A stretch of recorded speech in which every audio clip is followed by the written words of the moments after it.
économique.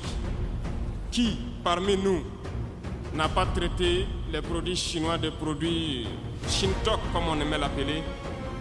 I'm here because there is one important information that I brought you today, and this information is a good one. I say the information is a good one, and it is coming from Burkina Faso.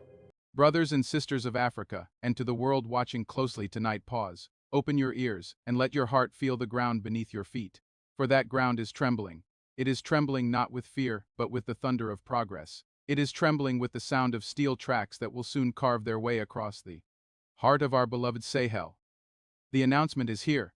China has invested $1.5 billion in a new railway linking Burkina Faso, Niger, and Mali.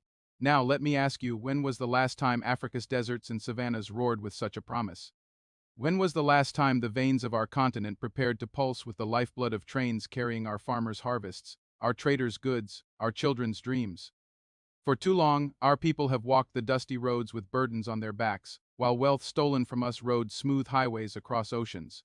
For too long, they told us Africa could not connect itself. For too long, they told us that the Sahel was only good for war, for hunger, for instability, and tonight that lie is dead. Picture it. A mother in Niamey sending her fresh produce to Bamako in hours, not days.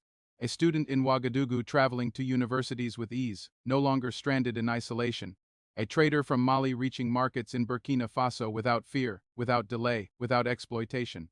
This is not just a railway, it is the stitching together of three proud nations, three souls of one destiny, bound by iron and vision. And listen carefully, because this matters. This is not a gift wrapped in chains. This is not the kind of aid that poisons nations and leaves them weaker than before. No, this is partnership. This is investment. This is Africa finally standing at the negotiation table, not with a begging bowl, but with strength and sovereignty. Imagine the ripple, factories springing up along the tracks, jobs blooming like wildflowers in dry season, towns once forgotten lighting up with commerce, schools, and clinics. The desert will not just be sand, it will be opportunity. And the savanna will not just be dry earth, it will be tracks of steel, carrying us forward together. But make no mistake, this railway is more than metal and concrete. It is a declaration that Africa is tired of waiting, tired of being told to crawl, tired of being told you are too poor, too weak, too divided. No more. Tonight we announce to the world, Africa is rising, and we are doing it on our own terms. Burkina Faso, Niger, Mali, three names that once brought to the West only headlines of conflict will now bring headlines of connection, of unity, of strength. So, as the first steel is laid, as the first engine breathes fire and begins its journey across the Sahel, let us know this. We are not just laying tracks, we are laying the foundation of a new Africa. An Africa that moves, that trades, that dreams, that refuses to be broken. And the world will watch, the world will listen, the world will tremble, because the railway of the Sahel is not just a project, it is prophecy. This is the dawn of something greater. This is history in motion, and the sound of that train coming, it is the sound of freedom. Viewers across Africa and the world, welcome back to this historic coverage. We continue to unfold the narrative of one of the most transformative projects in modern African history, the $1.5 billion railway linking Burkina Faso, Niger, and Mali, funded in partnership with the People's Republic of China. What you are about to hear is not just about steel rails and locomotives. It is about destiny, dignity, and the reclaiming of a future that for too long was denied to our people. Imagine it, a train starting its journey in the heart of Ouagadougou loaded with cotton, mangoes, shea butter, gold, and agricultural produce harvested by resilient farmers. That same train racing across new tracks, cutting through dry Sahelian lands where for centuries nomads moved on camelback, and arriving in Niamey, Niger, carrying not just goods, but hope. From Niamey, it pushes further, reaching Bamako and Mali, where traders, engineers, and ordinary citizens stand ready to load and unload with pride. This is not a colonial railway designed to siphon resources to European ports. No, this is an African railway, designed by Africans, funded by friends who respect sovereignty, and built to connect brothers and sisters across borders that were once carved to divide. In Part 1, we examined how this deal came to life, the historical struggles, the bargaining strength of African leaders, and the refusal of Burkina Faso, Niger, and Mali to bow to Western intimidation.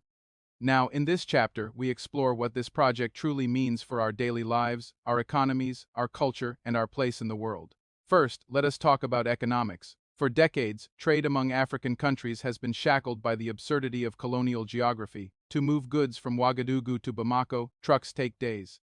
battling dangerous roads, corruption at borders, and high fuel costs. It is often cheaper to export raw materials to Europe than to a neighboring African country. This railway destroys that absurdity. With high-speed freight trains capable of carrying thousands of tons, transport time will shrink from days to 2 hours. A farmer in Kaya will no longer worry about his tomatoes rotting before reaching a buyer in Niamey. A miner in Mali will no longer sell his gold for a fraction of its worth just to avoid transport costs with this project. Intra-African trade will bloom, but economics is only the surface. Beneath it lies psychology. For too long, Africa has been taught to look outward for salvation. Our leaders boarded planes to Paris, Washington, or London, begging for crumbs, loans wrapped in chains of conditionality, and aid disguised as generosity but designed as control. This railway is a statement. We can look inward and sideways, not upward. We can build with our neighbors. We can refuse to be divided by artificial borders. We can trade among ourselves, and when necessary, we can turn to partners like China, who provide investment without dictating how we must live, vote, or govern.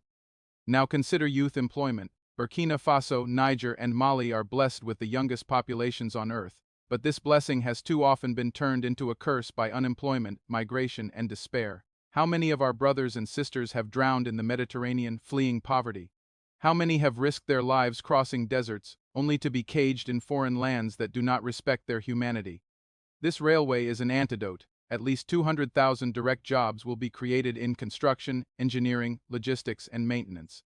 Hundreds of thousands more indirect jobs will follow from catering services at stations, 2 trade opportunities in towns along the line, 2 agriculture booming because markets are now accessible. Each job is not just income. It is dignity. Each wage is not just a number. It is proof that staying home is worthwhile, that hope exists here on African soil. But ladies and gentlemen, this project is not without resistance. As soon as the ink dried on the agreement with China, Western media launched their predictable chorus of fear. They shouted, "Debt trap! Debt trap!"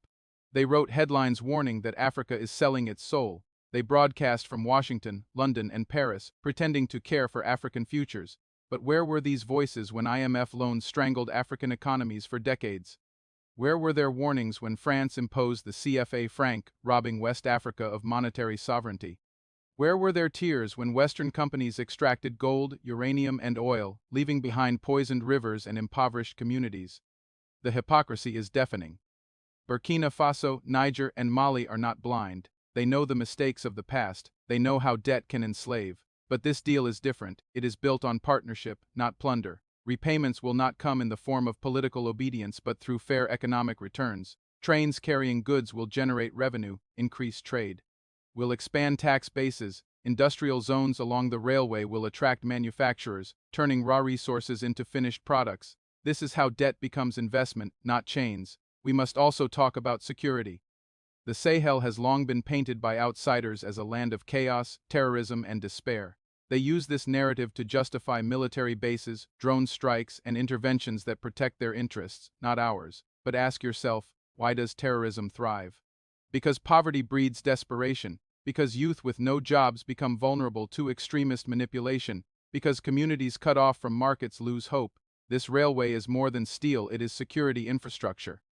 When hope replaces hunger, when trade replaces smuggling, when prosperity replaces poverty, the soil in which extremism grows is removed. For every kilometer of track laid, a kilometer of stability is built, and then there is the matter of Pan-Africanism. Brothers and sisters, this railway is a physical manifestation of the dream of Kwame Nkrumah, Thomas Sankara, Patrice Lumumba, and so many others.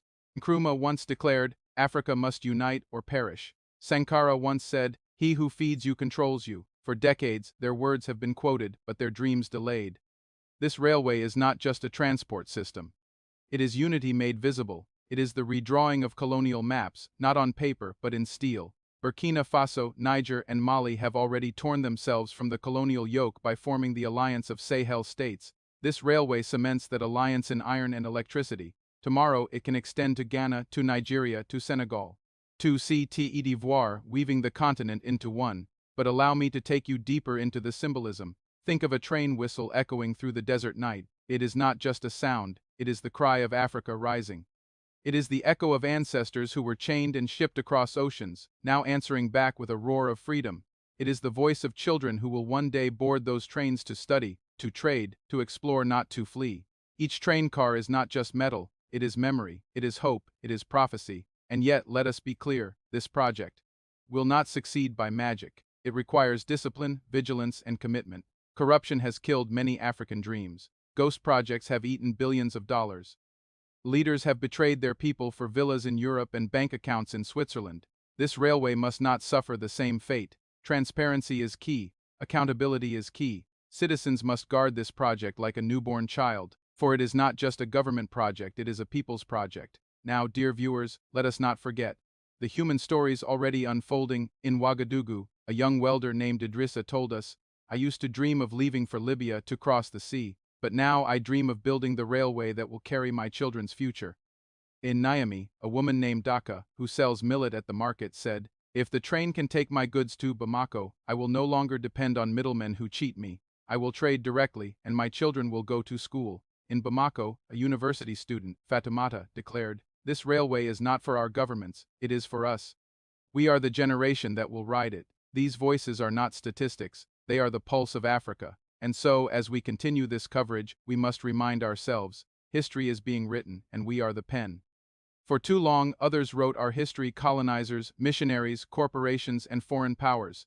They wrote us as victims, as dependents, as problems to be solved. But now, with this railway, we write ourselves as builders, as partners, as masters of our destiny. This is only the beginning. Stay with us, for the story of this railway is the story of a continent refusing to be broken, a people refusing to be silenced, and a future refusing to be delayed.